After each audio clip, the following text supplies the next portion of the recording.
నర్సంపేటలో municipal ఎన్నికల నేపథ్యంలో పోలీసుల కవాతు ర్యాలీ. వరంగల్ జిల్లా నర్సంపేట పట్టణంలో బుధవారం జరగనున్న మున్సిపల్ ఎన్నికల నేపథ్యంలో పోలీసులు కవాతు ప్రోగ్రాం నిర్వహించి ర్యాలీ చేపట్టారు. ఎన్నికల ప్రశాంత వాతావరణంలో సజావుగా సాగాలనే ఉద్దేశంతో ఈ కార్యక్రమాన్ని ఏర్పాటు చేశారు.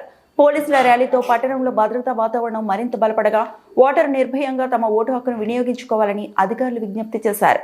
ఈ కార్యక్రమంలో Warangal east zone DCP, Narsampet పట్టణ ఏసీపీ, పలు జిల్లాలకు చెందిన ఏసీపీలు, సీఐలు, ఎస్ఐలు పాల్గొన్నారు.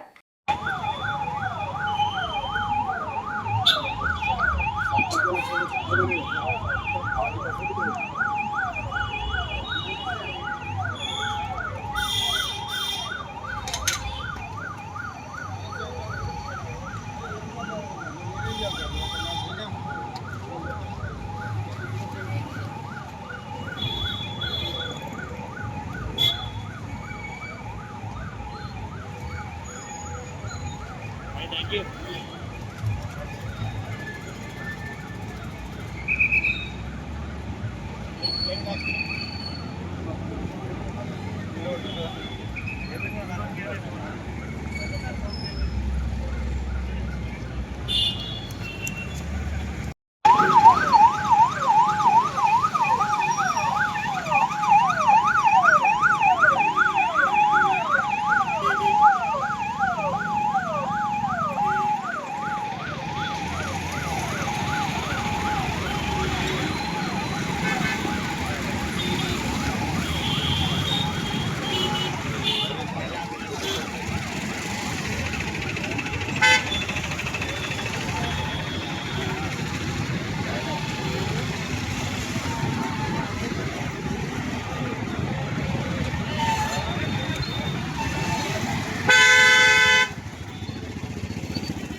మరిన్ని అప్డేట్స్ కోసం మా ఛానల్ని సబ్స్క్రైబ్ చేయండి.